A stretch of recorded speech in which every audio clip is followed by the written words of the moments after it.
presos políticos usavam um triângulo vermelho para distinguir dos outros. Eram mais odiados, porque os presos políticos eram inimigos do sistema. Onde está a esperança do mundo? No meio dos pobres, porque são eles que estão vivendo os valores de uma sociedade fraternal.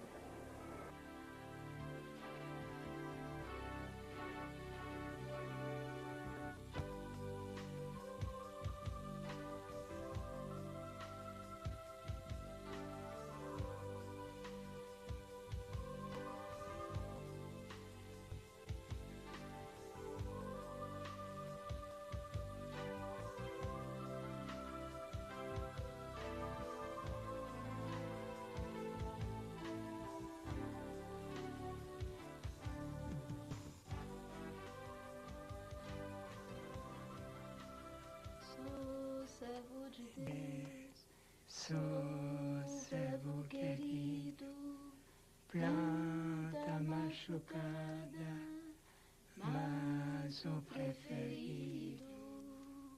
sou gente explorada, por Javé escolhido, servo sofredor, mas fui promovido.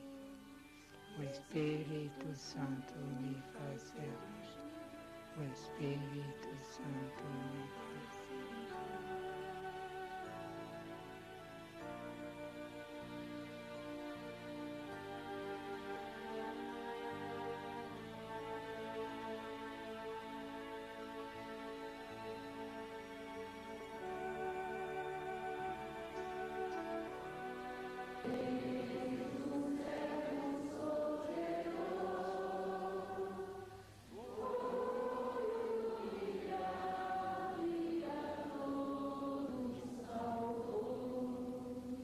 Faleceu o padre Alfredo Kunz, carinhosamente conhecido como Padre Alfredinho. Padre Alfredinho é membro da ordem religiosa dos Filhos da Caridade e durante 20 anos viveu entre os pobres da Seca, na diocese de Crateús. No ano de 88, veio a São Paulo cuidar da saúde e foi viver entre os pobres da favela Lamartine. Em tudo, Padre Alfredinho imitou o seu mestre, pobre entre os pobres. Padre Alfredinho é lição de vida.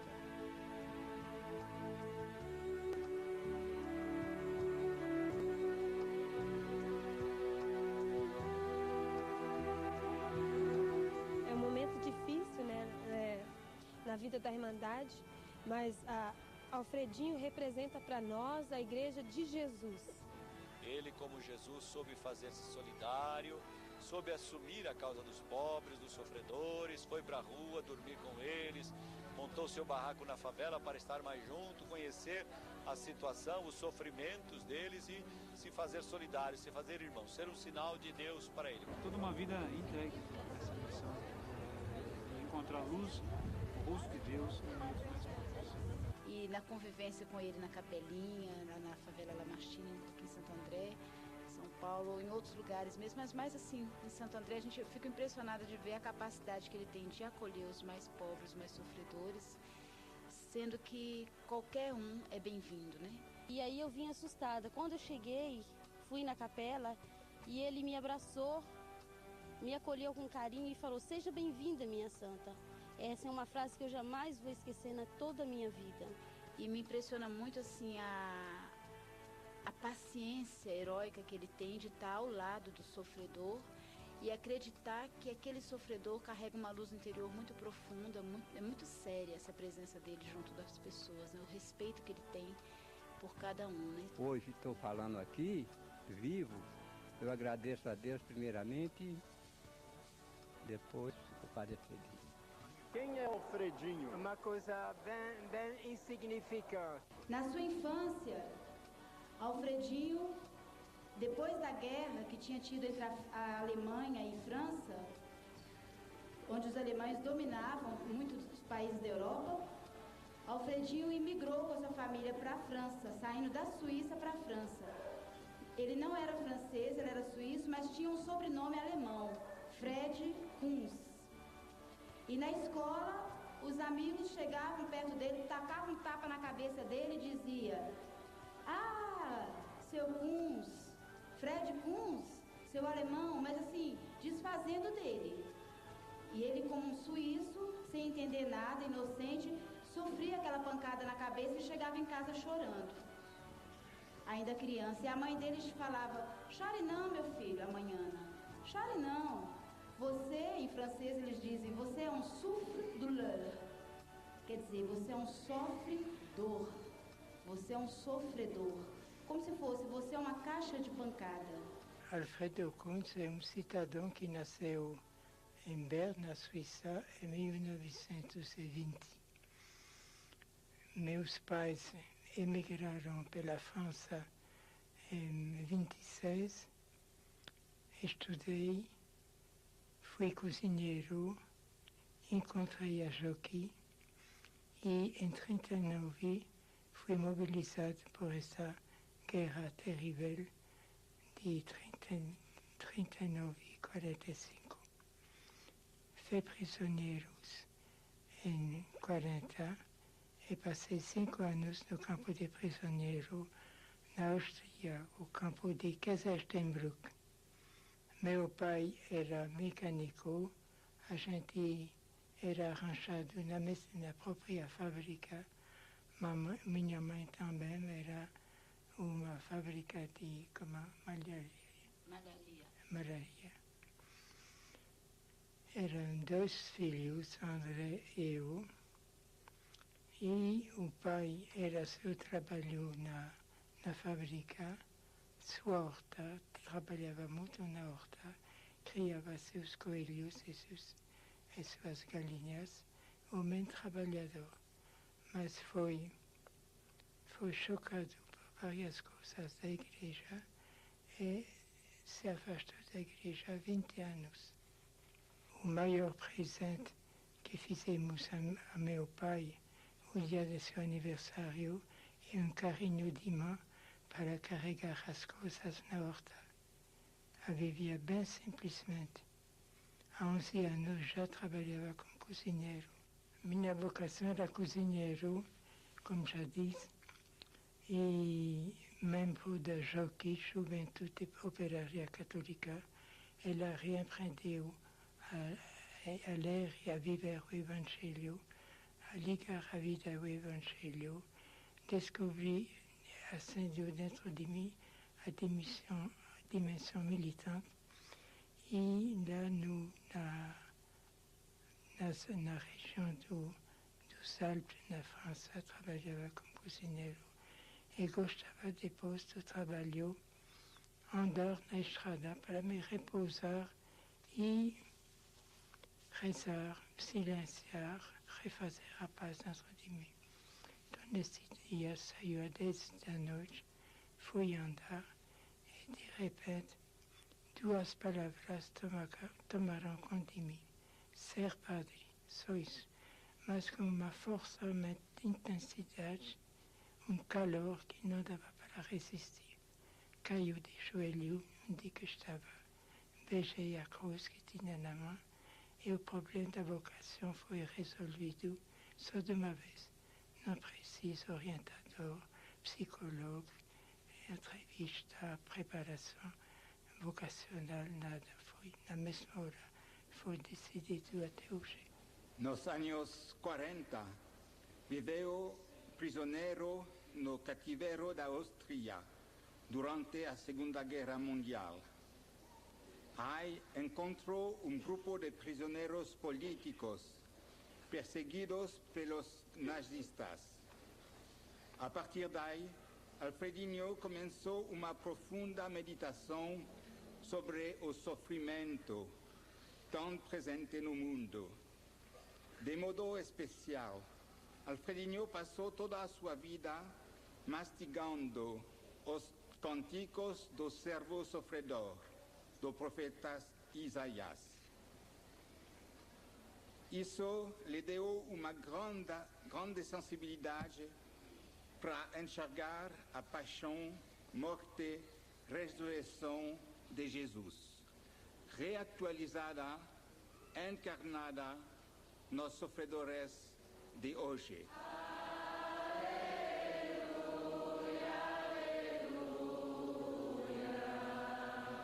O que ficou que mais marcou foi o encontro como campo de concentração de Mauthausen.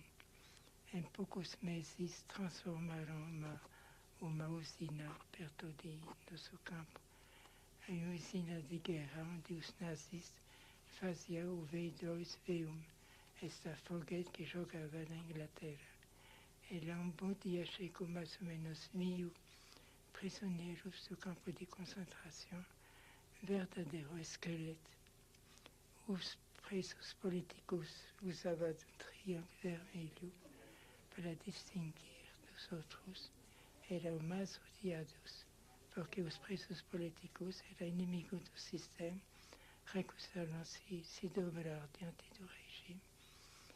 Era considerado inimigo do Hitler, do nazismo, aquele que mais castigado, e o fim dele era a câmara de gás e o forno crematório.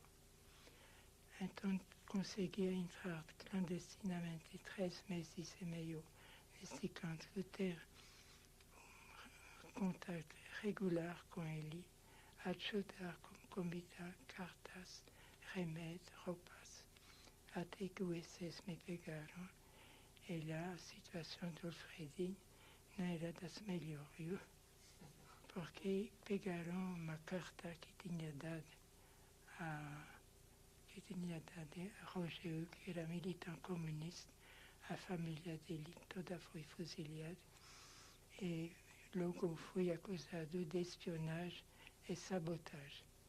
Então, só como este assunto já era liquidado. Então, houve um interrogatório diante de SS, da Gestapo, e meu companheiro Roger, que a quem me deu esta carta, bateram nele, soltaram 2 cachorros policiais que morderam ele. E melhor, depois de ser descoberto o campo de concentração, houve tantos horrores que não dá para contar. Passei meses e anos meditando, meu Deus, por que tanto sofrimento? Teve um capelão de nossa, que era prisioneiro como a gente, que começou a me ensinar o latim, aprofundar o evangelho, participar da celebração. Então comecei o seminário no cativeiro em Viena, no campus central, para participar da missa. Gente ia de manhã bem cedinho, para entrava num barraco e lá celebrava sem fazer zoada, sem cantar. Dava um pedacinho de hostia bem pequenino para a comunhão. Em 45 entrei no seminário de vocação de adulto. E em 54, 9 anos depois, fui ordenado nos Filhos da Caridade. Alfredinho é o padre, né? Um padre que chegou aqui no Brasil, e o padre Alfredinho foi quem ensinou nós a viver a Irmandade. É o símbolo vivo do que é este movimento dos mais oprimidos e lascados, né? A partir do Evangelho. Comecei no Canadá, eu passei 13 anos a fazer pregação. E em todo canto valorizava o povo do terceiro mundo, até que me convenceu de ir lá também. Fez um pedido do superior e no fim foi bater lá em Crateús, no Ceará, onde passei 20 anos. Crateús tem um interesse que ouvi falar do bispo Dom Fragoso e eu vim lá por estudar o português. E disse, lá temos uma pastoral muito adiantada, um povo que resiste, então vou aprender o português também, descobrir a pastoral desse lugar. Fui lá só para aprender o português, que ainda não sei bem direitinho, E depois, pouco a pouco, entrei no serviço da paróquia e lá fiquei. Do Alfredinho eu conheci lá em Crateús e creio que durante 10 anos, todo ano, no mês de dezembro, a gente se encontrava. E ele vivia lá em Crateús e Dom Fragoso me contou como foi que ele chegou lá. Quando o padre Alfredinho chegou em 68, como praticamente um mendigo, eu não estava, ninguém o conheceu, ele ficou esperando por mim. Quando eu cheguei, ele disse, bom, a casa do bispo recebe os pobres, mas os pobres não estão em casa na casa do bispo. Aqui não quero. Foi morar num bairro com 2 padres.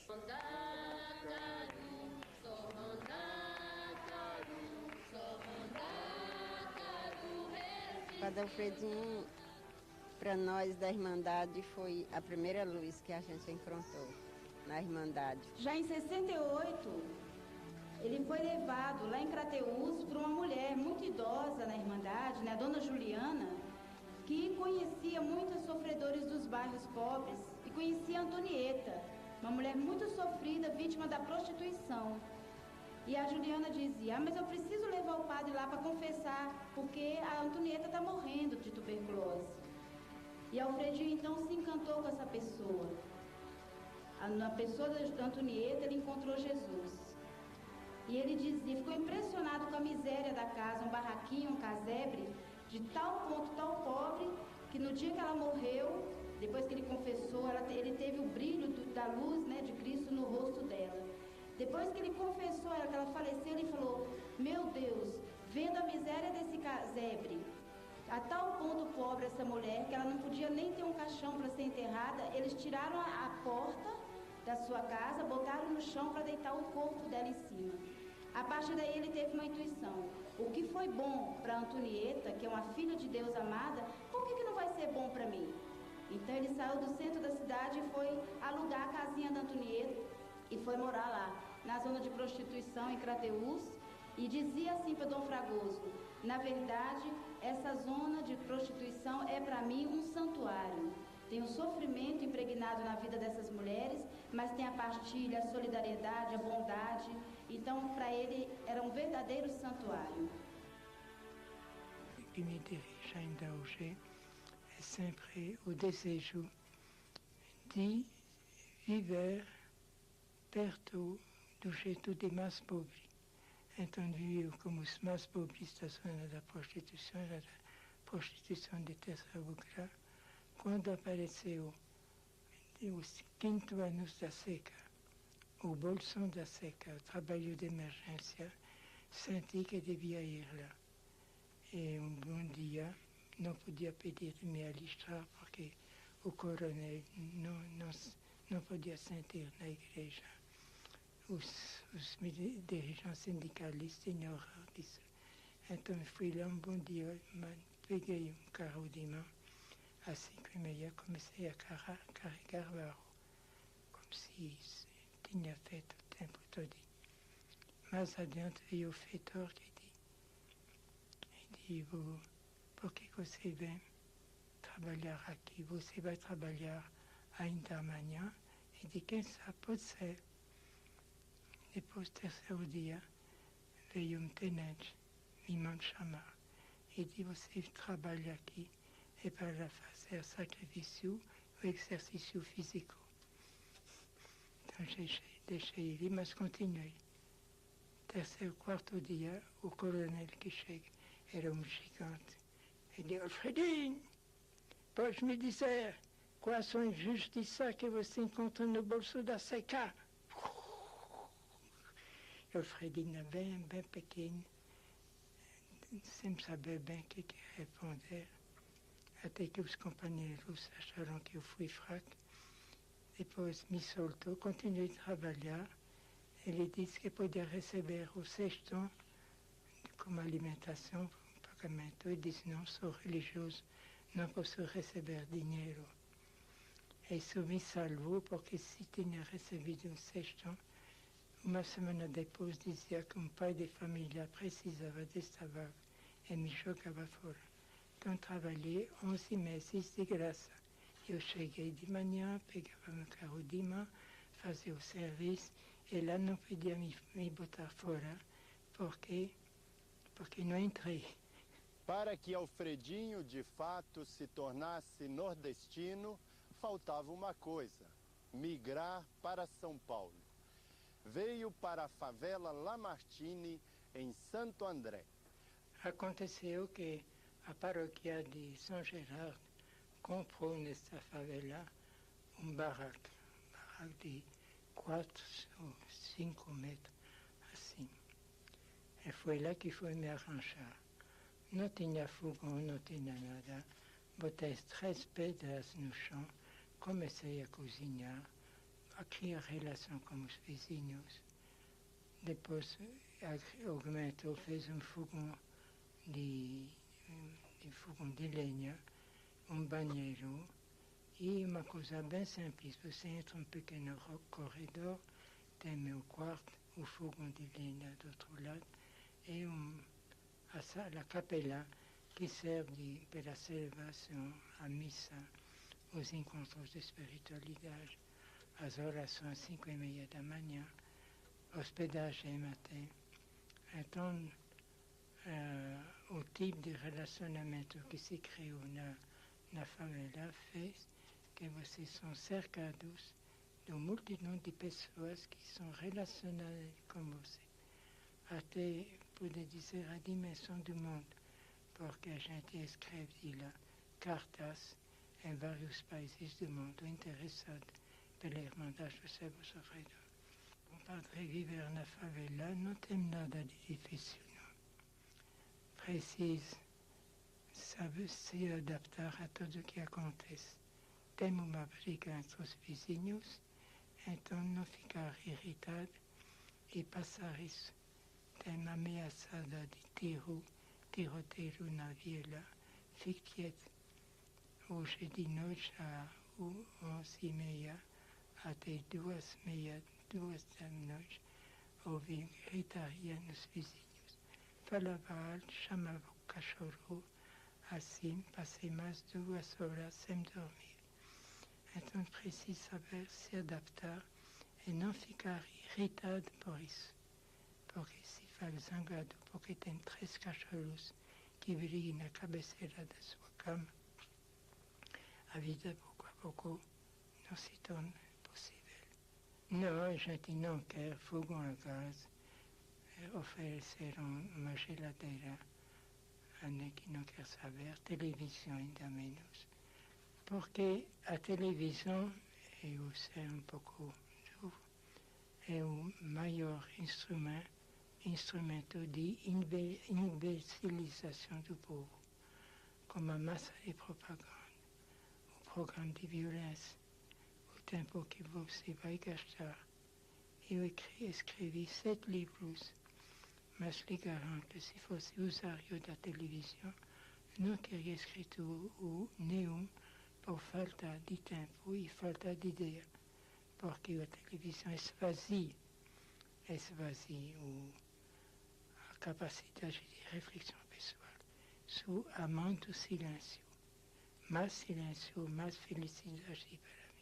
Depois de morar mais de 10 anos na favela Lamartine, para a Capelinha, ele desceu para as ruas. Ele quis abraçar o destino dos sofredores de rua.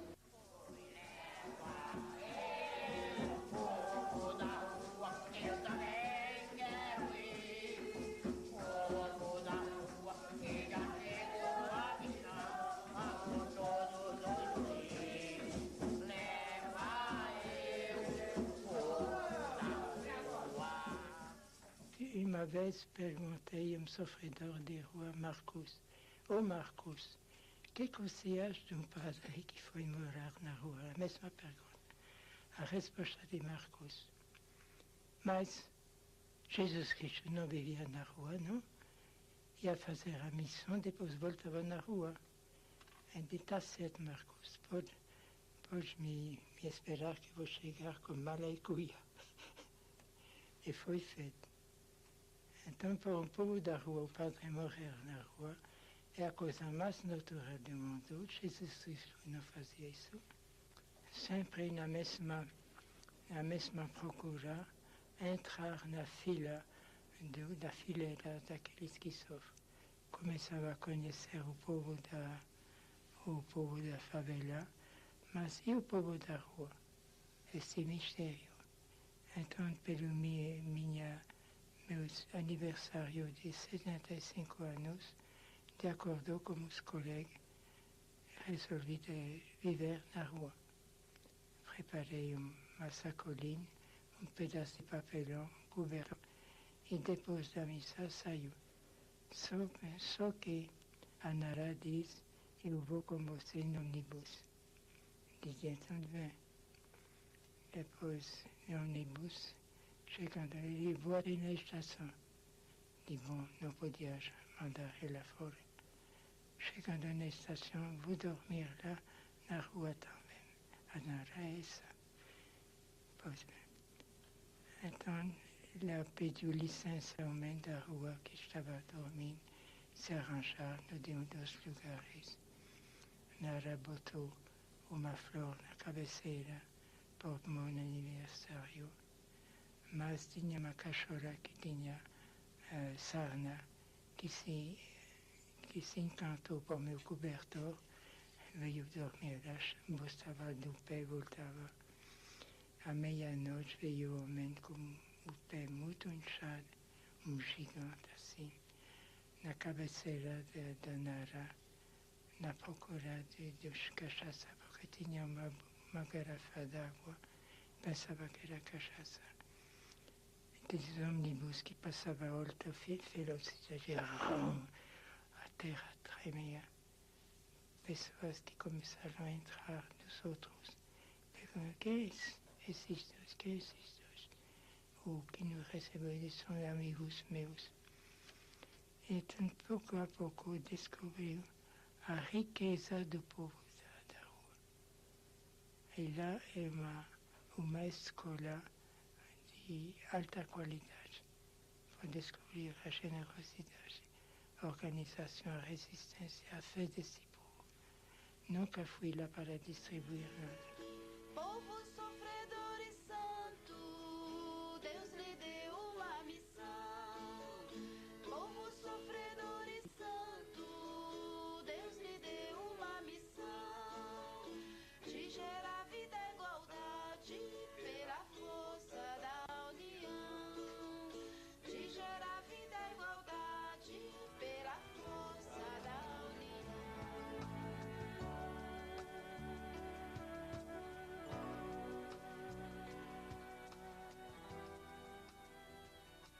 Esta semana fui a um vigília e caiu doente, fez uma crise do coração.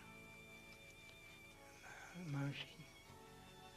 Me deixaram no quarto. E lá, pouco a pouco, recuperei. E quem me recebeu, Irmã Conceição, veio sem fazer zoada, sempre estava rezando, sem dar fé que ele estava lá. E eu dizia, eu te amo, meu bem amado. Eu te amo, meu bem amado. Eu te amo, meu bem amado. Esse é Jesus.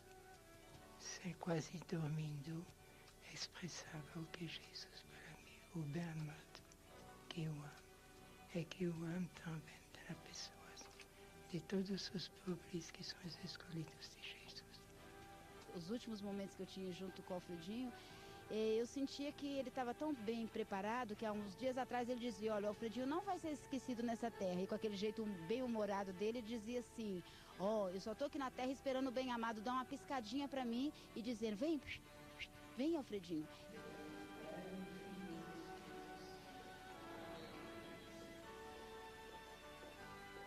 Vai ser um abraço amoroso, mais apertado do que os meus. Eu te amo, meu bem amado. Eu te amo, meu bem amado. Eu te amo, meu bem amado. Esse é Jesus. Sem quase dormindo, expressava o que é Jesus para mim, o bem amado que eu amo. É que eu amo também das pessoas, de todos os pobres que são os escolhidos de Jesus. O grão do trigo, se não cai na terra, não produz fruto, mas se cai na terra, ele produz muito fruto. E eu falei, o terreno está fértil, o momento é fecundo, vai. Manda caro, se ele é o meu céu. diria nem uma opção preferencial, é a única opção que devemos ter. Qual é a opção de Jesus? Se não foi pelos pobres, se nossa opção não é pelos pobres, estamos traindo Jesus. Manda caro, se ele é o meu servo. Jesus, lá no dia do batismo por João Batista, no início da sua missão, entrou nessa fileira. Nessa fileira aqui que tinha vítima da prostituição, publicanos e pessoas da mesma qualidade. E Jesus se misturou com ele. Não tinha nenhum símbolo, nenhum sinal que era diferente desse povo. Se misturou. Podia ser ele publicano, podia ser ele ladrão, assassino. Não tinha diferença. Foi batizado por João Batista. A voz de Deus, esse meu filho amado. E depois de ser batizado, interessante que Jesus nunca saiu dessa fileira, nunca.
Nosso Deus é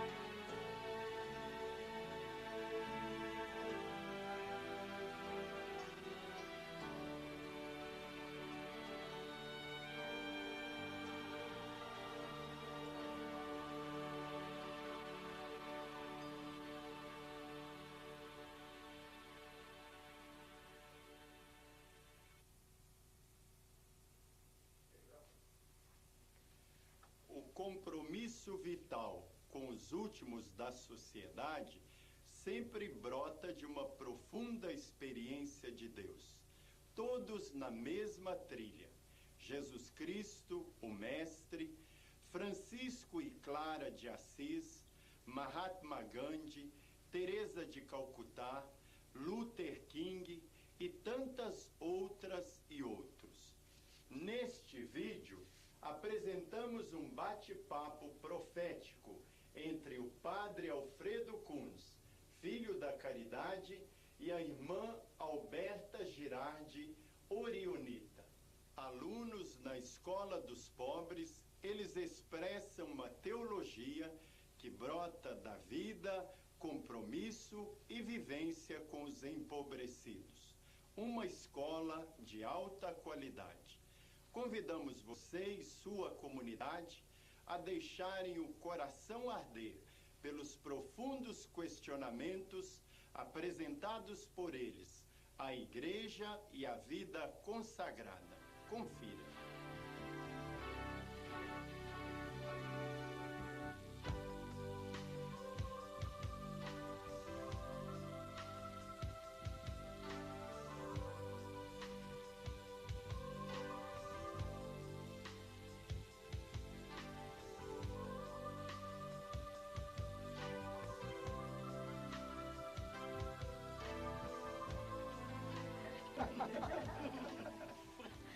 É muitos anos que o senhor mora no Brasil? Faz 30 e tantos anos. Eu cheguei em 32. Cheguei em 68. No Brasil, em Crateús, no Ceará, fui direto lá. Poucos dias depois de minha chegada, fui chamado para fazer a confissão de uma vítima da prostituição, Antonieta. Eu fui, recebeu ela a comunhão. Eu vi como uma transfiguração do rosto dela. Ela me veio em intuição que é nessa casa que devia morar. Ela faleceu, aluguei o quarto de Antonieta, passei 3 anos e meio no meio das vítimas da prostituição. E foi a bênção de minha vida de padre, porque foram elas que me ensinaram a viver o Evangelho.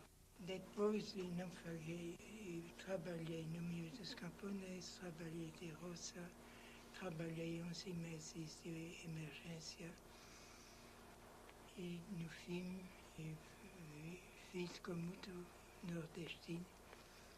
Peguei o ônibus e veio bater lá em São Paulo.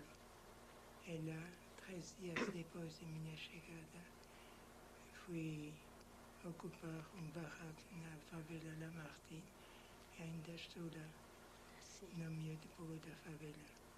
Feliz. Irmã Alberta, vou fazer uma pergunta meio esquisita.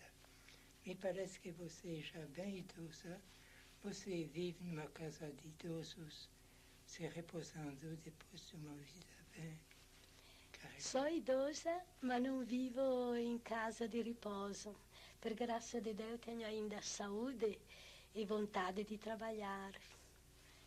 Mas o que você faz com o trabalho? Explica um pouquinho. Agora, o trabalho, eu vou na rua de noite. De noite? Procurando, fazendo curativo e convidando o povo a sair da rua, per ir na terra, fazer uma preparação e depois ir na terra. E agora ele teria mais futuro. Como o movimento do Sem Terra? Sim. Luta com eles? Trabalho com o movimento Sem Terra. Oh, mulher valente. E espero que todo mundo compreenda que hoje Deus se manifesta e dá esperança aos homens através do movimento Sem Terra, que procura a dignidade, a justiça, recuperar a vida de tantos que estão pela estrada sem trabalho, sem amparo, sem dignidade. Agora, aconteceu no Ceará, passei 20 anos no Ceará, que dias eu ia sair no mato, como um panelão de barro, um feijãozinho, um pedaço de tocinho, e a gente ia se isolar na natureza e fazer a leitura de Isaías 53. Este tal de servo de Yahvé, sem beleza, sem nada que atrai, rejeitado como se fosse lixo, levado como a ovelha no matador, mas foi com suas feridas que nossas doenças foram curadas. E depois de ter feito essa leitura como os camponeses, seja homem, seja mulher, seja jovens, a gente tinha divisão em grupo e perguntava: você conhece, minha gente, pessoas na sua comunidade que vivem como esse tal de servo sofredor? Você não imagina a riqueza de resposta. Uma vez ouvi esse mesmo processo a Osasco, como pessoa da Pastoral Operária, fizemos a mesma pergunta e Le Goff voltou dizendo: eu conheço um cara que tem representa servo sofredor. É Silvio da Silva, como é? Santos Dias da Silva. É pai de família, tem 2 filhos, trabalha na oposição sindical, 16 vezes foi jogado fora do serviço. E quando uma pessoa ofereceu ajuda financeira, ele disse: preciso sofrer para entender o que eu sofro.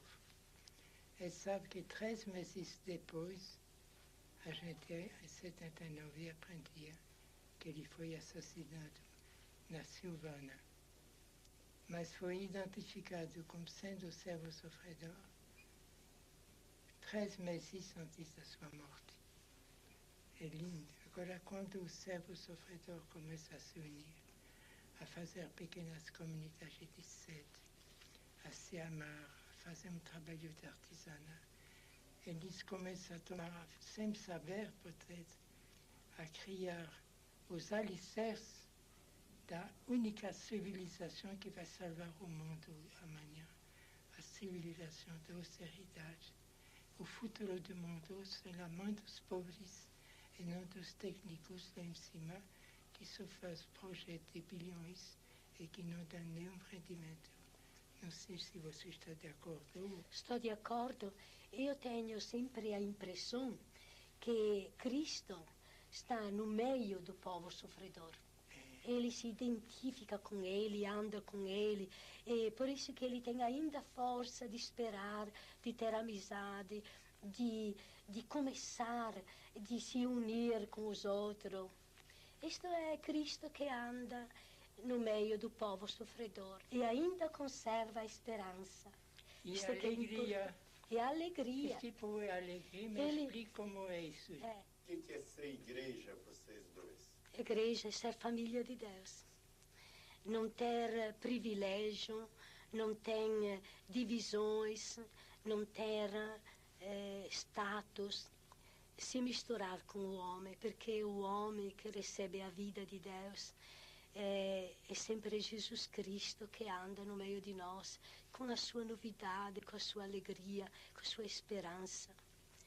E ser igreja, eu amo tanto a igreja, e sempre penso na sua história, e sempre desejo que ela seja amada, seguida, mas não em um modo diferente, em um modo sem estrutura, sem tanta regra, tanto dogma, tanta coisa que o povo não compreende. O povo ama, o povo serve, o povo vive, o povo quer alegria, o povo quer ser feliz, gozar daquilo que ele recebeu de Deus. Isto penso que deveria ser a igreja. É mesmo. Você pensa que o que você diz me tocou muito. E eu podia acrescentar que uma assembleia religiosa, qualquer que seja, onde não tem pobre, também não tem Jesus Cristo. O padre pode celebrar, pode dizer: isso é meu corpo, meu sangue, tomai e bebei. Se não tem pobre, também Jesus Cristo não está presente. E os pobres deveriam ter, em primeiro lugar, na sua igreja, a partir de uma liturgia adaptada, do acolhimento, de valorização. Salvini, que é da Irmandade do Servo Sofredor, agradece a Irmandade do Servo Sofredor, que valorizou minha pobreza, Quando a gente fez isso como pobre, não pode fazer mais coisas. O que é ser padre e ser irmã religiosa? A vida religiosa me parece importante na história, porque foi sempre a serviço, de mostrar com a vida, com a sua dedicação, o que é a religião. A religião verdadeira, aquela que encontra Cristo no irmão. Isto me parece que hoje também na vida religiosa tem este anseio de sair das muros, dos conventos e de se colocar a serviço. Agora, em Montreal, o padre Arrupi, naquele tempo gerado jesuíta, uma assembleia de religiosos, diz o melhor serviço que você, religiosos, padres ou religiosas, pode prestar na América Latina, o exemplo da austeridade, do despojamento, o exemplo. E, de fato, existem religiosos, padres e freiras, que deixam tudo e que vão entrar na fileira dos excluídos, que vão viver como os pobres, não para distribuir coisas, viver para aprender a viver o jeito dos pobres, viver o Evangelho, o despojamento, se deixar ensinar pelo povo. É isso a grande revolução. É lá que se encontra a famosa Igreja dos Pobres. Se desfazer de nossos privilégios para viver como o pobre, do mesmo jeito. E lá temos tantas coisas a aprender. É uma universidade onde nunca vai ter uma formatura. O que vocês acham que Jesus espera dos cristãos no próximo milênio? Como isso? Eu penso que Jesus Cristo é o Pai do céu. Espera que os religiosos e os padres sejam motivo de esperança, tenham a coragem de se misturar com o povo, de valorizar a vida, de valorizar a esperança que o homem tem. E de ser como Jesus Cristo, que não foi nunca o profissional da fé. Ele era o Deus vivo que caminhava com seu povo, que tinha compaixão. Jesus diz também nas bem-aventuranças, a felicidade é dos pobres, dos humildes, daqueles que choram, que são perseguidos. E Jesus quer ter uma alegria de ver esta bem-aventurança vivida pelos pobres, os humildes. É por causa disso que o Evangelho de Jesus Cristo, pela vivência de tantos cristãos que aceitam viver com os pobres, é anunciado.